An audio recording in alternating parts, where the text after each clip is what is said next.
Welcome to Radio W.O.R.K.S World. My name is Gene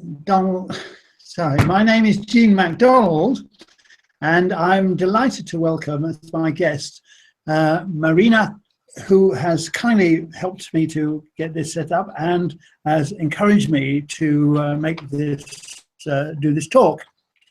So, to explain where I'm coming from, I'm particularly concerned with the difficulties and challenges that midlife women experience with finding love and their place in the world in the second half of their lives.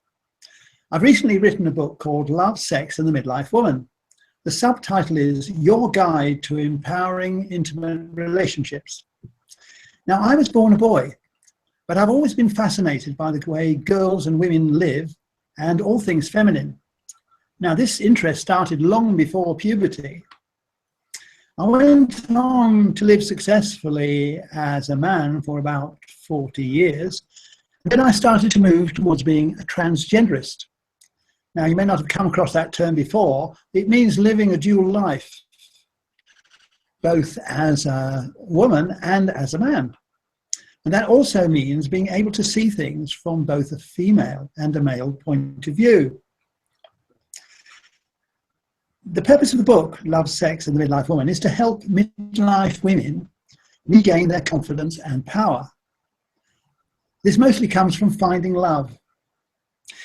If you notice, nearly all the successful, happy and balanced women have a platform of love to support them. And very topically, we can look at two top ladies operating in the world today. Oh, actually three, as of the last couple of days. They'd be Theresa May, Angela Merkel, and the one in America who has just taken the nomination, Hillary Clinton. So sorry. All of those have a platform of love to support them. Now, the platforms of love usually come from a traditional male spouse, but that's not always the case. And how do midlife women get that love? I believe they get it from acknowledging and reviving their own femininity, and dare I say it, their sexuality. Hence the title of my book is Love, Sex and the Midlife Woman. Now, without realizing it, I've been collecting data, observations and experience for the last 15 years or so for the book. I've met so many women, I call midlife women, who are finding things difficult and who have been willing to talk to me about their challenges.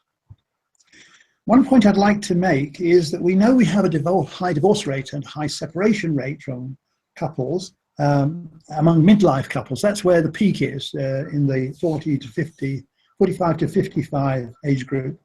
Now, although that leaves many women on their own, midlife women trying to find some replacement relationship or trying to find love, there are many of the relationships which are apparently holding together, but are not that great. A common complaint you hear from midlife women is that they do not feel loved, or that they don't get love back in the quantity that they give it out. So what I would like is for more women to find more love through finding their feminine power. This involves the first, most frightening step of digging down inside to find themselves. And although my book deals with the underlying issues of love, sex and gender, each midlife woman has to find her own answers. So Marina, is there anything you'd like to say about what I've said so far that you'd like me to expand on, or which you think the listeners would like more expansion on? Yes, actually, John, or should I call you Jean, or what do you want me to call you? Jean. Jean, okay. Yeah, that's a good old Scottish name. Yes, Jean, you know, I'm 55. I just turned 55 last week. And you see, I feel younger than ever. I feel that I'm getting younger each day, actually. And meeting amazing people like yourself, helping them to broadcast their story makes me go closer and closer to that inner greatness each one of us holds. And we couldn't see it before because you are so busy running around, delivering all sorts of good news for others, and there were never good news for us. And now I feel that you, Jean, you are the good news for the world, because what is really happening, there is a shift. There is a shift, especially for people like yourself who spend their life thinking, being obsessed about their passion. And that passion is a natural gift, a God-given gift that they've been given at birth, but it's never been enough time to explore it. And the research you've been doing are just so enlightening, because simply at this age, everybody is thinking, okay, I could go and order the Ferrari, so what else? I think for men it's a lot easier. I don't know, I never experienced, the inside of being a man, and maybe you could expand into that.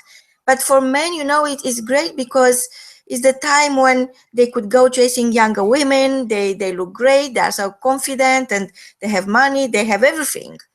And for women, that power that grows into a person who is a man, who happens to be a man, for women is diminishing. It's shrinking your personality and your thinking, simply because a woman is aging in a nice way, but it's aging, and that shows. So tell me, please, what is your experience aging or getting younger as a man, and what is your experience aging or getting younger as a woman?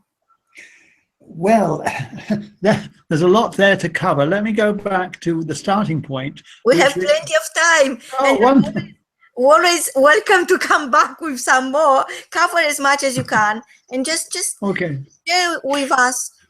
To start with, I think it will be very interesting for me as a listener to understand what made you make that discovery. What was the eureka moment when you thought, oh my God, I could be a woman? Yes. Yes, that's thank you for that question. It would be a big answer, and it was a journey like everything else. It's a journey of self-discovery, fear, trepidation, backing off, and so forth. But to be honest, I'd like to come back to pick up some of the very, very important points you made in your talk, and then I'll come back, if I may, to if you like, seeing things through the other side. The thing is that, Marina, you are a prime example of the new midlife woman. You've reinvented yourself, and you're doing such marvelous work with the Radio Works world. You have a mission, and you found your mission, and you do it with such energy and such beauty and all those wonderful things. So you're an example to us all of doing right now. Before I wrote the book, plenty of women, not plenty, were making this journey successfully. Adrienne is another one who has clearly reinvented herself for a new life, and that is marvelous. But there are so many midlife women, in my observation and by what they tell me, who are teetering on the edge with fear and doubt and belief that their life is effectively over, that they've done their wife and mother role and so forth, and that there's nothing left for them except to grow old. And that's so tragic, because they will have their mission, their passion inside them, but they've yet to discover it. And they start a long way back, because, as you said, they're beginning to feel they're losing their looks, or let's say the energy that went with the young looks. Many of them look very good, or could do, but that's another thing. They diminish their good looks. They allow themselves to become, I call it genderless. There's a kind of look which you see around a lot, at least in England. I don't know whether it's the case in other countries. It's difficult to tell sometimes. The midlife woman is looking so anonymous, and so she's just hiding. That's right, she's hiding. And sadly, she should be doing exactly the opposite. She should be hitting the world with all her beauty and her energy and her confidence and doing great things. So that's the first thing. It is a journey which the opportunity is for us all to make. And it's quite right that men and women both go through a midlife crisis. They may not be aware of it. And as I was saying to a friend recently, until you look back, you don't know you've been there. But while you're living through it, it just seems like chaos. But and as you say, many men come out of it reasonably well because they have more resources available and perhaps more confidence. But to be honest, I'm not interested in the men. Let them sort themselves out as best they can. I'm much more interested in women because I believe we are moving into the time of feminine power. Look at what's happening in the world of politics now. But it isn't just at that higher level. In lots of other areas, women are really coming into their own, really coming into their strength. And at the end of the day, they can do a better job in many cases, in many jobs, than a man can. Well, a good man is obviously better, but unfortunately there are an awful lot of middle-ranking men who are not doing that good a job. And I'm going to be very interested to see what's going to happen in Britain now with our new Lady Prime Minister. So have I answered all those questions? No. Well, the last one is I'm very fortunate to be able to see the world, as it were, through two pairs of spectacles. And I change them regularly, and I hope that now I can speak well for both. One day I might write something for men, but the trouble is, most men don't listen. Does that make sense? Yes, in a way, perhaps because we don't know how to talk to them, and maybe you can help us. You see, to me, it's never about me. When I say something, I think before I speak and craft my message for the person who is in front of me. But I learned that, you see, and I have a gift for it. And I know it's all to do with the power we carry inside and the words we are using. And the words, they definitely carry tremendous power. However, some people, some of our listeners will relate to this. Life is so complicated, not for me, but for some of our listeners. It's always an emergency somewhere. You have to carry the fire extinguisher all the time because it's something on fire. You know, you have to attend to it. You have to fix it. And to me, life is not a chain of problems or challenges to be fixed. For me, it's a wonderful journey where you have the chance to turn any challenge into the greatest opportunity. So I think it's how you look at life, and I start looking at life with a fresh pair of eyes. I traveled the world. I met thousands and thousands of people, total strangers, including myself. But how many of us have that freedom to travel? I hadn't before. Before I retired when I was 51 years old, and now I'm 55 years young. So that tells everything. It does, yes, definitely. Well, interestingly enough, one of the things that is in my book, Love, Sex, and the Midlife Woman, is a plea for women to do everything they can to make themselves financially independent. For several reasons. One is to have the freedom to do what you do, but also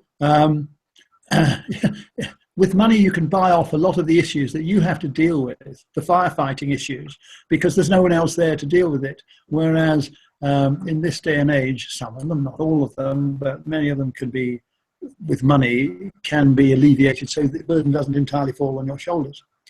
But the third reason is that men find women with money attractive. One of the reasons, and again, I don't know how true this is around the world, but certainly in the Western economies, lots of men in middle life have lost their ability to earn significant money. They may not have much, well, they usually don't have much to fall back on because it's been got rid of one way or another. And so... Through so many divorces, perhaps? Exactly. I didn't want to... Yeah, thank you for exactly what I meant. Yeah, someone else has taken the money. Now, this is a power shift, because it means that there are a lot of women who are quite well off as a result of a good settlement. And something which I say, which in the old days, the term gold digger used to be applied to young women with peroxide blonde hair who were looking for a rich man in order to sustain themselves for the rest of their lives. Today, certainly in the Western economies, the gold diggers are middle-aged men looking for a woman who's got some money and other qualities as well, who will provide a roof over their heads and a safe nest so that they can do whatever they want to do within that sort of world. So women need to be on their guard for, but also they need to be able to, by moving into their power, and I don't mean masculine power, feminine power is very different from masculine power, but in their feminine power, they can call the tune. So if they know what's going on and the man meets their requirements in other respects, they can go into that quite openly and become either the breadwinner or the supporter, but only on their terms. So this is the strength that women have potentially. But as you said, a lot of women find themselves so stressed and fragmented, rushing hither and thither, doing things and so forth. And this is where Adrienne's book, Me Time, comes in, because if you don't, sooner or later, your health will start to suffer, in which case you'll have all the leisure you want, but as an invalid. You see, Jean, sorry, when I was turning 40, I think, or 41, right? So somebody said to me, "Oh, Marina, you are getting so beautiful, and you are like the old wine. Each day you get better." And I'm thinking, what is he talking about? I don't drink personally, so I won't know the difference. So, but then I was reflecting on what he said, and how old can a wine could be to be so valuable, you know? So it's all about, you pointed, you nail it. You are talking about midlife crisis. So now people live longer. So of course society is not capable of possibly, or any government for that matter, possibly supporting old population which is growing old. So it is up to us to turn the table and make the best of it, bring at the table the best version of ourselves, because now we are free. But how old is midlife crisis? I mean, if you look back in history, what's happening? Very good question. In history, by the age of 50, most of us were dead, because that's what life expectancy was. And life was so hard that by the time we reached that age, we really had no energy, nothing. Our bodies were really exhausted. Whereas today, with modern health and healthcare and so forth, life expectancy has now gotten to the point where we can expect to live into our 80s, into our 90s. So that means we've got, from that midpoint of, we'll talk about that in a second, we've got as long again to live as we had lived already. So the best is yet to come. That's breaking news. Yes, absolutely. If you choose to do it, because as I said, it is the choice, and sadly, some people just choose to vegetate, and it's, you know, everybody knows some people like that who really just have just given up in life, but. This is exactly not the time to be giving up on life. Women, they have such opportunity, and it manifests in this youthing effect, which you've observed and people have observed about you, is that when you get your mojo, as they call it, your purpose in life, and everything's starting to go, it has immense benefits on your physiology. And the other thing about women is, it's a midlife women, is potentially they are so much more beautiful, so much more attractive than younger women. Younger women have got, and I'll explain where this is all coming from in a second. Younger women have got the good looks of youth, but they usually don't know how to use it. Noel Coward used to say, "Youth is wasted on the young." Now, the midlife, we all think if we knew then what we know now, how differently we would have lived the early part of our lives, don't we? So the term midlife woman, comes from a book by Marianne Williamson. I love Marianne Williamson. Yeah. I adore her. Yeah. Yes. It's called The Age of Miracles, and in it she talks about, in the subtitle, something about the midlife. And in the book she's talking about this midlife opportunity. She's talking about, for men and women, the midlife opportunity, but I've taken it and particularly accented on the women. But the age really doesn't indicate, I mean, obviously you've got the menopause, but that's not always the whole story. Sometimes the midlife crisis, or the wakening up, the time to change is what I call it, rather, is the time to change can come after the menopause or before. So people really hit this when they hit it. So the the age range broadly could be something from mid-30s up to mid-50s or 60s and so on. Depends what's going on in people's lives. I mean, some people, maybe with the women with younger children, they don't get to the point where the child rearing thing comes to an end until approaching their 60s. So only then could they even consider their new life. But again, age doesn't, once you get into the midlife thing, age becomes irrelevant in that it's as young as you feel, the energy that you find by doing what you love, and life just is a ball. You're a living example of this. All the things you've said, and so many people would envy you and say, well, how did you do that, Marina? So my book, most people ask me what I'm on, and I'm saying I'm on Radio W.O.R.K.S World. Well, there you go. You see, you're doing such tremendous work with this Radio W.O.R.K.S World that you are fulfilled. I'm sure you wake up in the morning with vigor and jump out of bed and just to get on with the next day, and that's wonderful. So we want more women, midlife women. I say midlife women because younger women have got their own agenda. They're working to the program that nature's given them. We need more midlife women to come together. And one of the things that I've observed and talked to people about is isolation. A woman who's perhaps still got family around her and a community of people who are all fairly settled, she may feel, am I mad to feel the desire, the aspiration, or the dissatisfaction? And so we want to create a community of midlife women who are on their journey towards their new lives. And we have a Facebook page at the moment, which is called Love and the New Midlife Woman. But I want to move that on to having groups, Facebook groups, so that people from all over the world, women from all over the world, can come on and talk about their issues, listen to other people, interact with people, and who knows where that will go. But the main thing is to beat this enemy of isolation, the feeling you're on your own and nobody else would understand. Does that make sense? Total sense. And surprises me how fine detailed is your research, because you almost, even most of your life, you've been experiencing all the feelings that any man would experience. You understand women so well. You nail it. You are telling me things that I already experienced, and how do you know? And the point the thought that is crossing my mind now, speaking with so many people from all over the world, and hopefully I will have the privilege of listening to a lot more people, is that before people will wait till they turn to 45 or 50 to reach their, what we used to call the midlife crisis. But now that is happening a lot sooner. I know people in their early 30s, they talk about this existential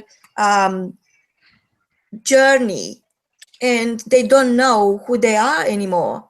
And I wonder if you could expand on this generation, the people who they fulfill their careers, they put on the back seat the personal life for the sake of being promoted and earning the freedom they wanted, and they discover there is nothing actually. It's always a bigger goal ahead. You have to buy the next big house, the next more expensive car, and this never ends, this race. How do you turn this race into a journey? Well, it's absolutely right. We run on predictable tram lines in the early years of our life, the early decades of our lives, and everybody's running on this same sort of thing, which is really ends up with getting a partner, setting up a home, getting a career or two careers that will generate the money to pay the costs, having children and bring them up. And this sort of keeps us so busy. It's a bit like birds in the summer. They know exactly what they've got to do, and they just do it, and they do it year after year after year.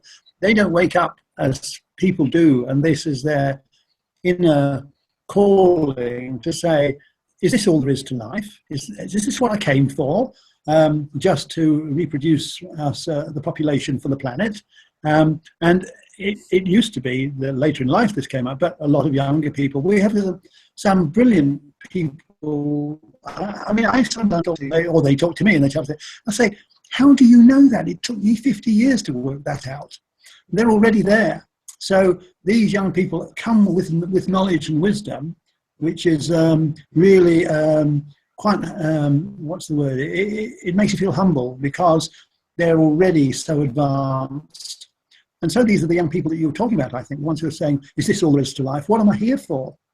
But everybody, sooner or later, should be asking themselves those questions. And it's never too late. There are people who've invented themselves in their 60s and 70s to go on to do great things.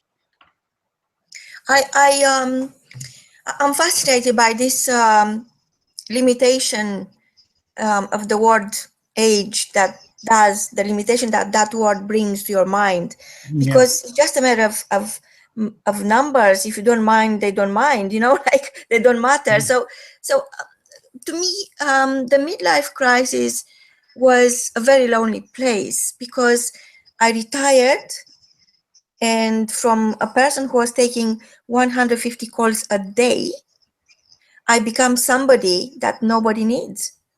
And I felt like an old, those old pictures, you take them with a Kodak, and you have to take them into a dark room to develop the colors on the picture. So this is what happened. Yeah. That's my experience. But for most people, and I talk about this with our listeners and with various radio presenters and authors and great minds, great thinkers like yourself.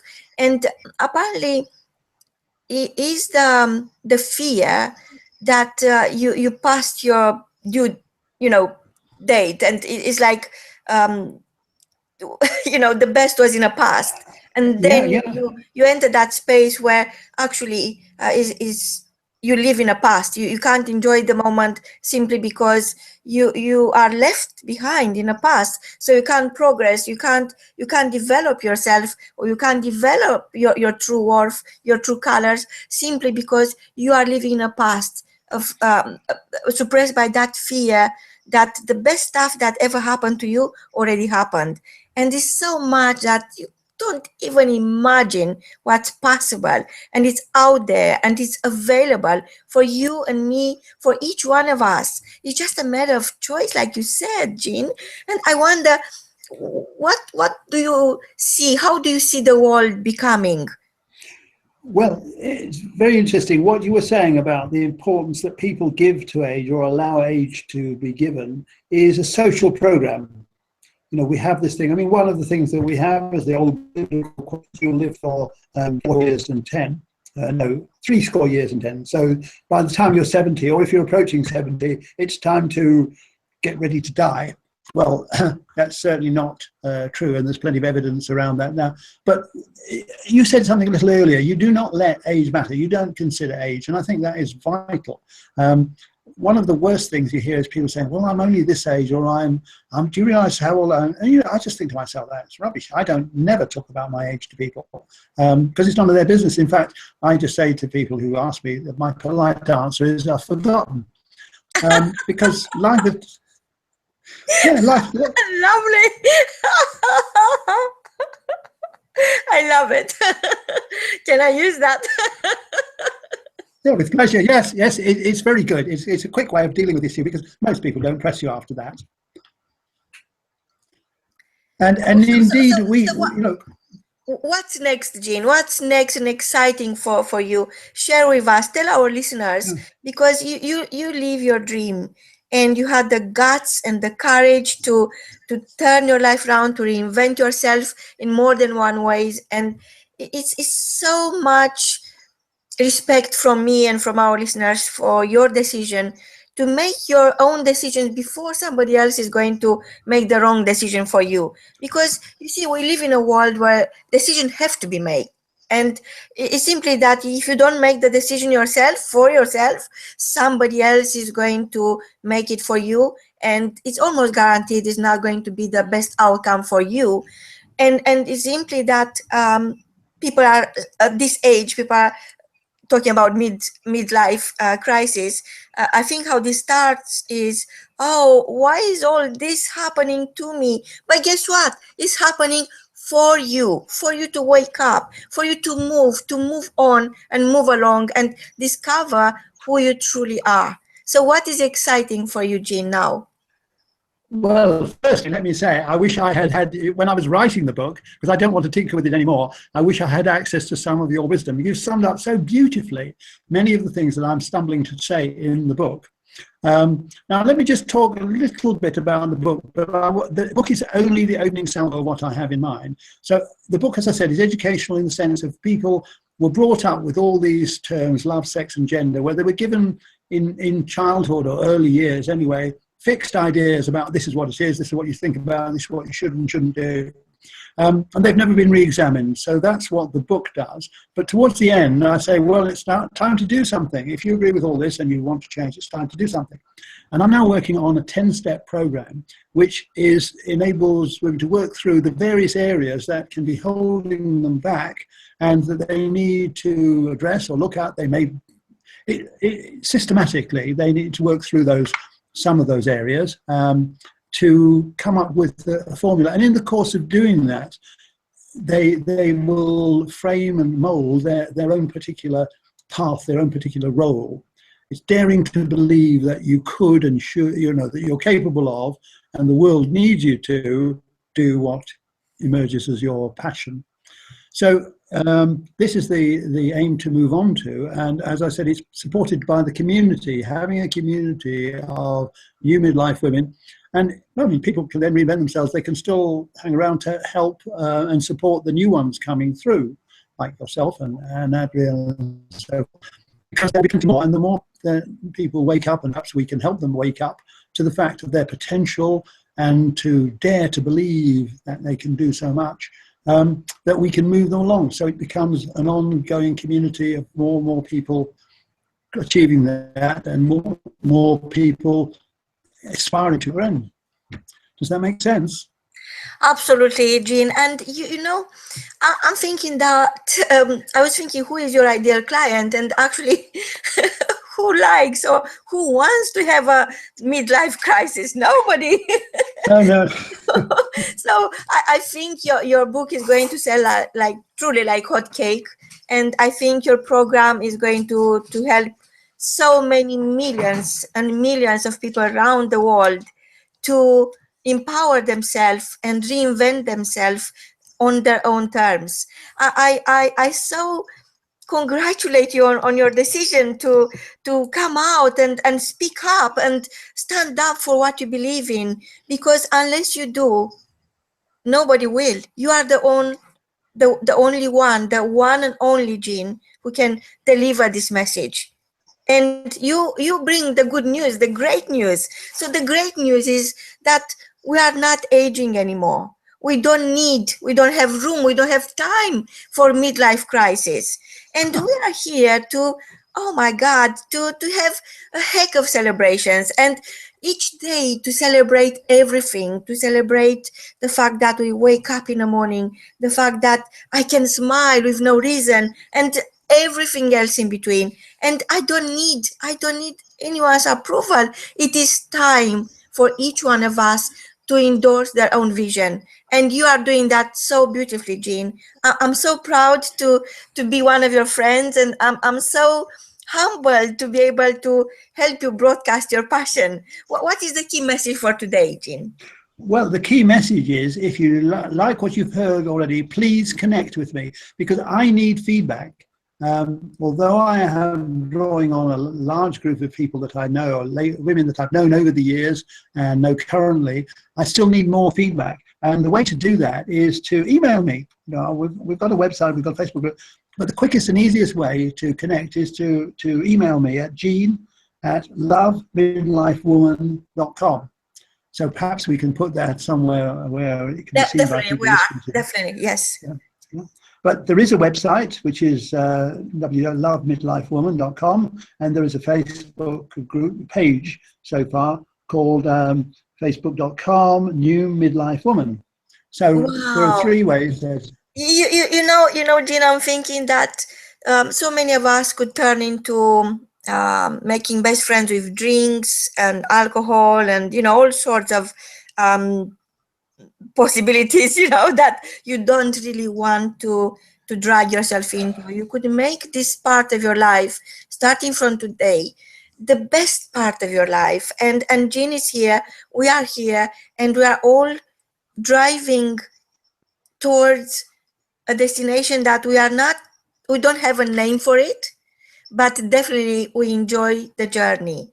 And please, I hope Jean is going to come back.